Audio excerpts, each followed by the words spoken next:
कोल्हापुरात भाजपचे 4 उमेदवार विजयी आहेत। इचलकरंजीमध्ये भाजपचे 4 उमेदवार विजयी झालेले आहेत।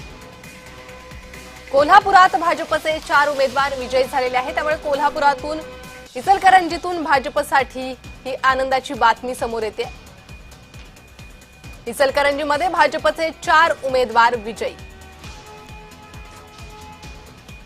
याचबरोबर प्रणिता, आपल्याला मुंबईच्या लढतीकडे यायला हवं। मुंबईच्या लढतीचे आकडे अत्यंत वेगवान पद्धतीने अपडेट होत आहेत। आपण स्क्रीनच्या वरच्या भागामध्ये ते दाखवतो आहोत। भारतीय जनता पार्टीने 50च्या पुढे असलेल्या जागांवर लढत रोचक बनवलेली आहे। त्यांनी आघाडी घेतलेली आहे। भाजपा 51, शिवसेना 18, राष्ट्रवादी 1, ठाकरे गट 44, मनसे 7। पण यातला अत्यंत महत्त्वाचा मुद्दा असा, भारतीय जनता पार्टी जितक्या जागांवर पुढे जातीये त्याच्या पाठोपाठ तिथे उद्धव ठाकरेंचा गट पोहोचतो आहे।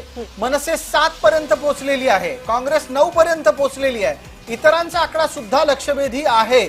म्हणजे थोडक्यात लढत मुंबईसाठी चुरशीची आहे। जशी एकतर्फी लढत सुरुवातीपासून सांगितली जात होती तशी आता दिसत नाहीये। आपल्याला या प्राथमिक अंदाजामध्ये असं दिसतंय, महायुती म्हणून जरी ते एकत्रित असले, महायुती म्हणून आकडा पुढे असला तरी पण प्राप्त स्थितीमध्ये मनसे कमजोर आहे। त्याचबरोबर एकनाथ शिंदेंचा पक्ष सुद्धा मुंबईमध्ये कमजोर पडलाय। खरी लढत ही भारतीय जनता पार्टी आणि ठाकरे गट यांच्यात आहे। 137 जागांचे प्राथमिक अंदाज आपल्या हातात आहेत। भारतीय जनता पार्टी 51 आहे, ठाकरे गट 46 पर्यंत पोहोचलेला आहे। पटकन याच्या संदर्भातलं एक निरीक्षण आपल्याला हवंय। आपल्या सोबत प्रदीप पेशकार आहेत। प्रदीपजी, आवाज येतोय?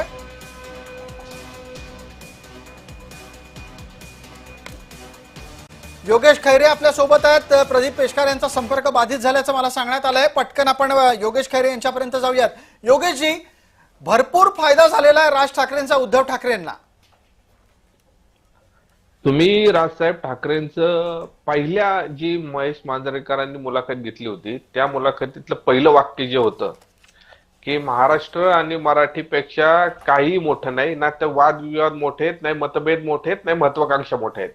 आमच्या दृष्टीने ह्या युती करण्याचा सगळ्यात मोठा उद्देश हा एकमेव होता की मराठी भाषा, मराठी माणूस, मराठी अस्मिता आणि मराठी माणसाचं मुंबईतलं अस्तित्व, हे ज्या सगळ्या गोष्टी पणाला लागल्या होत्या त्या वाचवण्यासाठी एकमेव हा सगळ्यात महत्वाचा उद्देश की या 2 पक्ष एकत्र आलेत आणि 2 पक्ष एकत्र येऊन त्यांनी मागच्या काळात जो मराठीसाठी असेल, हिंदी सक्तीच्या विरोधात असेल, कबूतर खाण्याच्या विरोधात असेल, मुंबईत मराठी माणसाला घर नाकारण्याचा विषय असेल किंवा मराठी माणसाला वाईट वागणूक देण्याचा विषय असेल, अशा सगळ्या गोष्टींवर संघर्ष केलाय।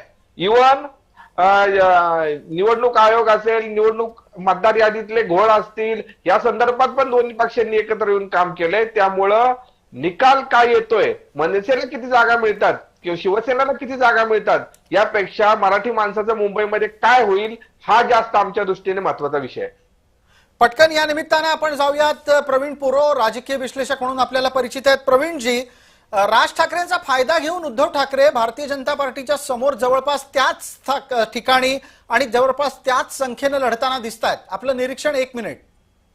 नाही, नक्कीच साहेब की राज ठाकरे यांची जी प्रतिमा जी आहे मुंबईतली आणि त्यांच्या विषयीची एक अप्रूप लोकांमध्ये आहे, त्याचा फायदा निश्चितच शिवसेनेला मिळणं स्वाभाविक होतं। दोन्ही बंधू एकत्र आल्यानंतर याचा फायदा दोन्ही पक्षाला मिळेल असं अपेक्षा होती, पण तसं होत नाहीये।